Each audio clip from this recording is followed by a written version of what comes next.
Bueno, buenos días a todos y a todas. Nos encontramos aquí. Mi nombre es Héctor Bernardo, soy periodista de Diario Contexto. Hoy nos encontramos con Virgilio Hernández, con el doctor Virgilio Hernández, miembro de la Revolución Ciudadana, que nos va a contar un poco la situación que está atravesando él y otros dirigentes en Ecuador a través de un caso que se lo conoce como el caso Rebelión, y que ha sido parte de la persecución política que se ha desatado en Ecuador contra dirigentes de trascendencia. Buenos días, doctor Virgilio Hernández, ¿cómo está? Gracias por atendernos. Y bueno, para empezar quería preguntarle si puede explicarle al público argentino un poco qué es el caso Rebelión. Muy buenos días, un gusto poder conversar con ustedes. A ver, el caso Rebelión es un caso que surge luego de las movilizaciones que existieron en el Ecuador en los primeros 15 días de octubre del año 2019. ¿Qué es lo que pasó? Para poner en contexto, en marzo del 2019, el Ecuador suscribe un acuerdo con el Fondo Monetario Internacional. Ese acuerdo tiene lo que generalmente llevan o contienen estos acuerdos con el Fondo Monetario Internacional. En lo fundamental, liberalización de los combustibles, de igual manera para reducir el déficit, disminución de la masa salarial, que implica despidos, que implica disminución de salarios, y además de eso, plan de privatizaciones y de reordenamiento fiscal, que es el pomposo nombre que les llaman para que los estados ahorren y con esa plata se pague la deuda externa. No es tanta alquimia para decir eso. Los estados tienen que ahorrar, los estados no tienen que gastar, los estados no tienen que invertir para que tengan fondos y con eso paguen la deuda externa y a su vez sean sujetos de crédito y reciban más deuda externa. En definitiva, el 12 de marzo, el Ecuador suscribe un acuerdo con el Fondo Monetario Internacional.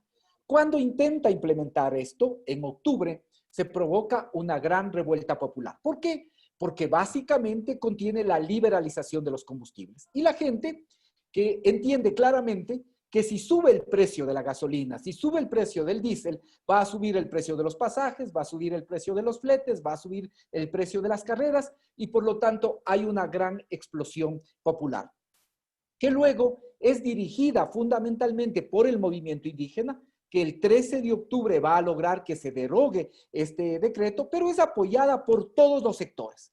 Por todos los sectores es apoyada esta movilización. Se convierte de alguna manera en una movilización social, en una movilización popular. ¿Por qué? Porque el pueblo sentía que estas medidas le afectaban directamente.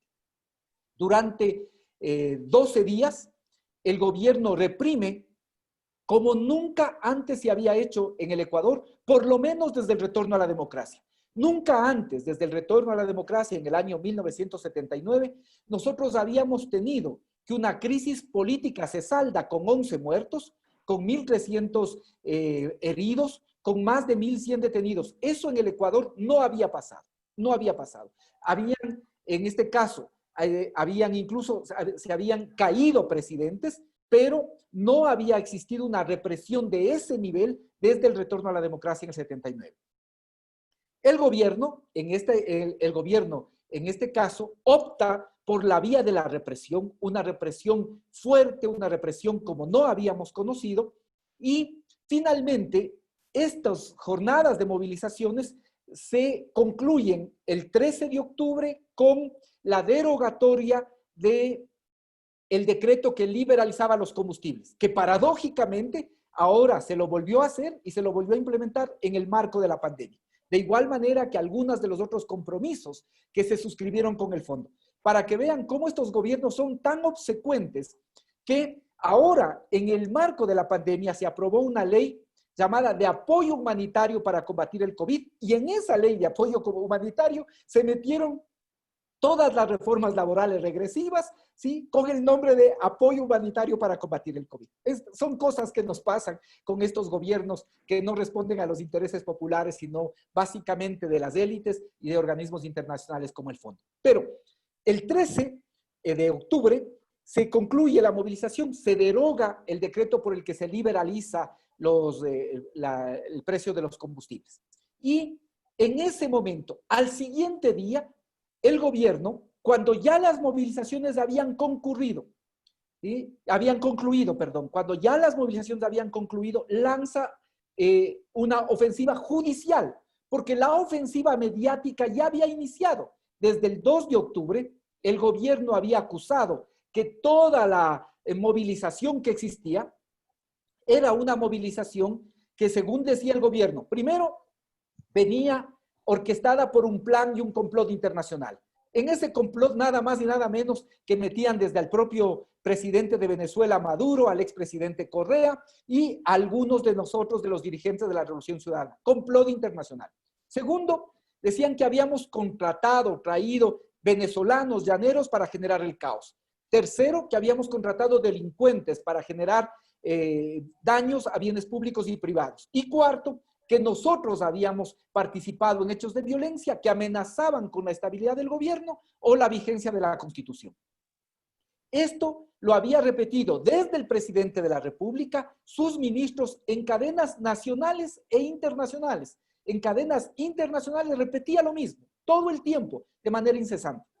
Cuando concluye la movilización, al siguiente día, el gobierno, en cambio, lanza su ofensiva judicial. ¿Cuál es la ofensiva judicial?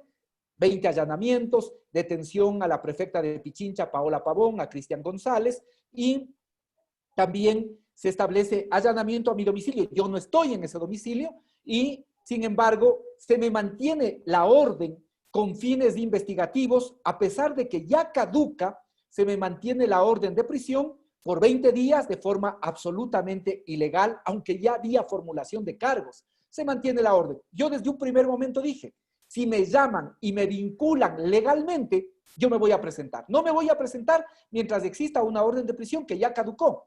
Pero si se me vincula al proceso, yo me voy a presentar. Se me vinculó al proceso y yo, por mis propios pies, sin que la policía me detenga, sin nada por el estilo, me presenté a la audiencia. Sin embargo, a pesar de que yo me presenté, se me declaró prisión preventiva porque había peligro de fuga.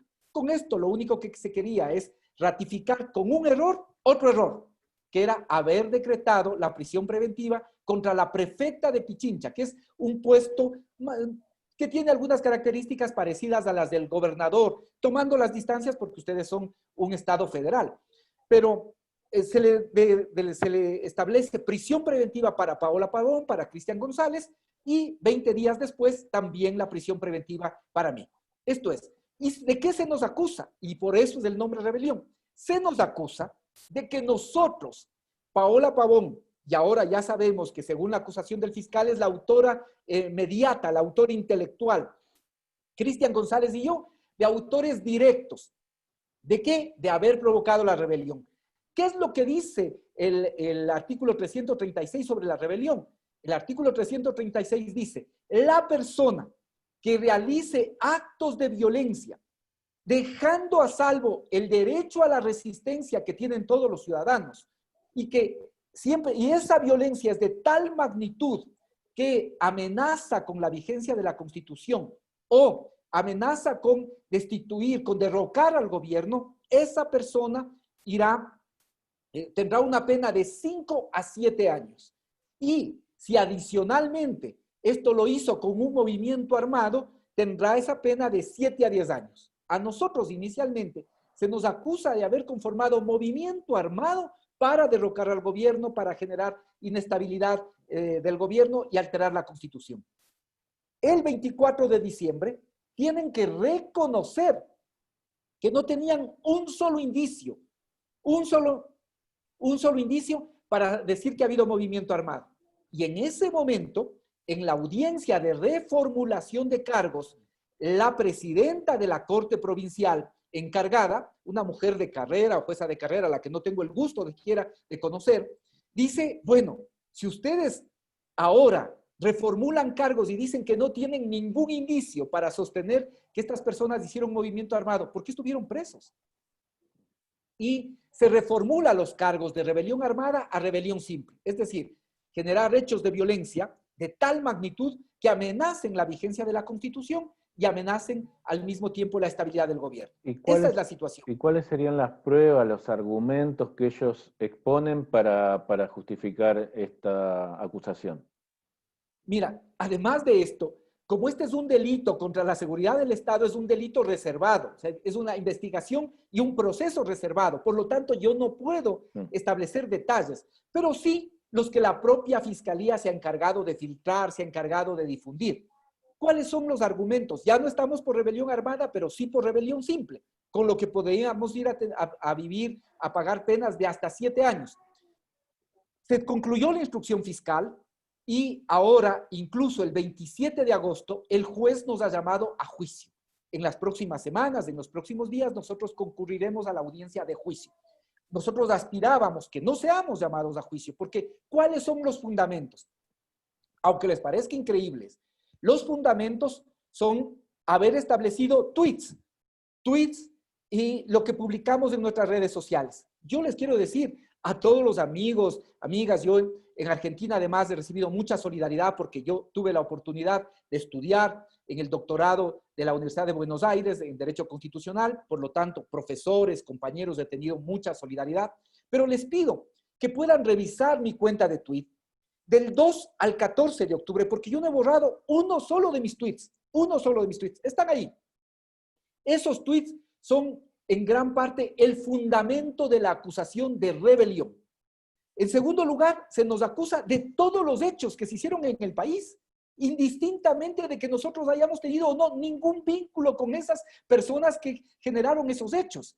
De hecho, el movimiento indígena ha señalado las distancias con nosotros. El movimiento de la transportación ha señalado y se ha diferenciado claramente de nosotros, de los correístas, sin ningún vínculo con la policía, con Fuerzas Armadas, con movimiento armado, con el movimiento indígena, con el movimiento de la transportación. Sin embargo, se nos busca responsabilizar de los hechos que sucedieron en todo el país. Esto es realmente absurdo. Se llama de testigos a policías que tuvieron que presenciaron, vieron, pero de hechos en todo el país, sin que se haya aportado ningún elemento, ni para demostrar el complot internacional, ni para demostrar que contratamos venezolanos, que contratamos delincuentes, o que Cristian González o yo hayamos participado, o Paola Pavón, directamente en acciones de violencia. Ni un solo elemento. Hay cosas que a uno, si no fuera porque tienen implicaciones con la libertad de uno, podría reírse. Pero fíjate que uno de los indicios, de los hechos por los que se me acusa, es por haber sostenido una pancarta que decía Moreno, refiriéndose al presidente, Nebot, ¿sí?, que es un líder de la derecha, y Lasso, otro líder de la derecha, que han sostenido a este gobierno. Moreno, Nebot y Lasso son el paquetazo. Paquetazo, aquí nosotros llamamos a las medidas antipopulares que se toman. ¿Eso les parece que es un hecho que puede amenazar la vigencia de la Constitución o amenazar al gobierno? Ni un solo elemento en el que nosotros participemos en un hecho de violencia, porque no creemos en la violencia como mecanismo para resolver los conflictos políticos en democracia. Pero sin embargo, estos son los elementos sobre los que se nos acusa.